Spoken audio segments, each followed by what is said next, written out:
The Magnificent Battle, Merlin, Arthur's Court, and the Mistress of Time, by the Magus. Read by the Magus. Chapter 20. The Boys Are Captured. The foresters had returned the evening of the feast, and reported to the king that the white stag was in the area. Some had seen it. The white stag was a highly sought treasure in the woods, and a great prize to the one who should bring it to the ground. The foresters reported that the hounds had pursued it, but it had gotten away. They were convinced they would have gotten it, except that they were deceived by a group of poachers. Mere lads, but surely poachers. Not only poachers, but these lads possessed some kind of evil magic, for they cast a spell on their dogs so that they chased false trails. Yes, these poachers interfered with the foresters' tracking of the white stag. Not to worry about the poachers, however. They were in the dungeon, awaiting trial, for hunting in the king's forest, and for giving false information to representatives of the king, which is like lying to the king himself. Everyone knew the punishment. They would hang on the gallows as a warning to others who might have the same ideas. So we know that the boys were captured and put into the dungeon. We don't know how it happened, however. Let's go back to the fire in the woods, the men and their dogs, and the master of the woods. Did that dog just say something? Fergus asked incredulously of the basset-type hound. The hound did what hounds often do, that is, nothing. He didn't even do so much as turn his head. He simply stood at attention, looking off into the woods where the men had gone. Fergus looked at Damon. Damon looked at Mikel. Mikel looked at Fergus. Then all three looked at the hound. Finally came a reply. "Have you never heard of a talking dog?" Seer asked, possessing a low, growling, yet kindly voice befitting such a barrel-chested canine, but without moving his eyes from the distance. No, we haven't," Fergus responded. "Where we come from, dogs don't talk." "I doubt that. You probably just can't hear them," the hound replied. "We do hear." "Dogs can't talk," Damon protested in disbelief. "We are all asleep and dreaming, and this whole thing is a nightmare. Dogs can't talk." Seer just looked at Damon. "Have it your way. I'm not talking," he said, without the slightest sign of exasperation. "No, you are talking, but you can't," Damon continued. Sensing that this was going nowhere, Mikel asked, "You said we are here. Well, where is here?" "In the woods of Tor," responded the hound, as if everyone knew that. "But where are the woods of Tor?" Mikel continued. "I don't think any of us have ever heard of the woods of Tor." "The woods of Tor are here. You are in the woods of Tor. That is enough for now," Seer answered. "But there is something more important. We've got to deal with the men. They will soon be returning. They will not be thrown off the scent for long. They will know that you misled them and will be angry. Men are such wrathful, that is, anger-filled, creatures." The boys heard the concern, tone, in Seer's voice, but were confused by his words. Men, they knew, could be rational and civilized. It was animals who were supposed to be the brutes. The world in which they found themselves seemed upside down. "Surely we can talk sense to the men," Mikel mumbled. "We can explain everything, I think." On further reflection, he added, "Actually, I can't explain anything right now." They could hear the baying of the hounds that kept getting louder. "They're coming back," he added.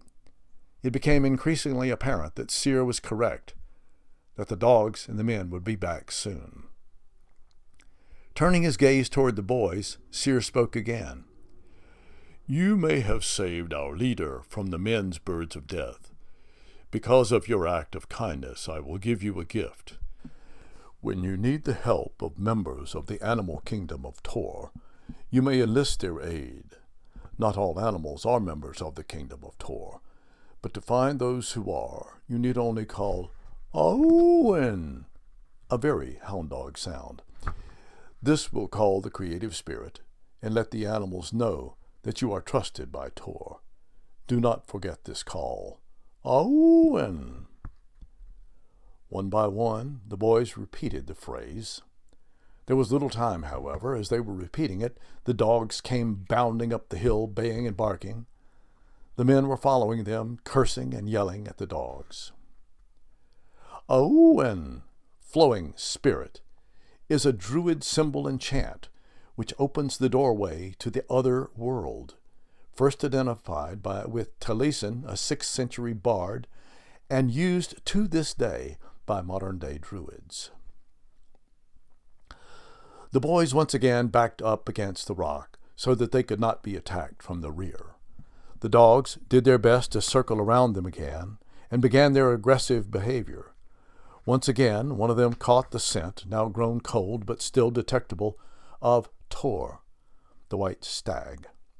He began running up the hill and once again had to be restrained by his handler. The men knew that the white stag was far beyond them now, and that pursuit was senseless. As if things were not bad enough for the boys, it was just about this time when the boys heard horns blowing. They looked back at where the men had come from originally, and there were men on horses riding toward them as quickly as they could make their way through the woods. These men were dressed differently, with bright green shirt-like tops and deer-high pants. These were the king's foresters. The horsemen approached. One was clearly the leader. He rode up to the dog handlers and looked at the boys. "Wist ye what these be?" "Varlets and skirls," replied one of the handlers. "Dishonorable knaves, and by my troth, poachers. We be mightily wroth with them, and doleful at the escape of the stag." "Wist ye so?" asked the head guy. "Miscreants they be. They wist the flight of the stag, and shoot us falsely his path, and bewitched his trail." "Be that so?" said the horseman. "There be but one place for recreant varlets and poachers." Turning to the other horseman, he said, "Blow the horns to repose. The stag be fled. Take these varlets to the royal dungeon," he said with anger in his voice. "In the kingdom of Arthur there be remedy for poaching and treachery toward thy king. Arthur will be mightily wroth with thy deception. Ye may sleep well in the dungeon till ye received your reward, the gallows." With that, he and his horsemen turned and left the way they had come, to report to the king, complaining that the white stag got away. Meanwhile, the dog handlers took the straps they had been using on the dogs and lashed the boys' wrists together, then one to another, and pointed them to follow in the same path. "Oh, great," Damon said. "Thanks, Mikel, for getting us put in somebody's nasty dungeon." "Dungeon? Dungeon?" Fergus protested. "Did you hear the part about the gallows? That's the part I didn't like. I guess the girls will have to find us there," Fergus said dejectedly. "Maybe they can find a way to save us." "If the girls are anywhere around here, wherever here is," said Mikel. With punches, prods, and curses, the men led the boys down the path, through the woods, to a dismal future. From behind a tree, Seer kept a silent vigil, while from the top of a ridge, hidden in a thicket, the white stag watched and wondered if these were the boys about whom the prophecies foretold. "Time will tell," he thought to himself.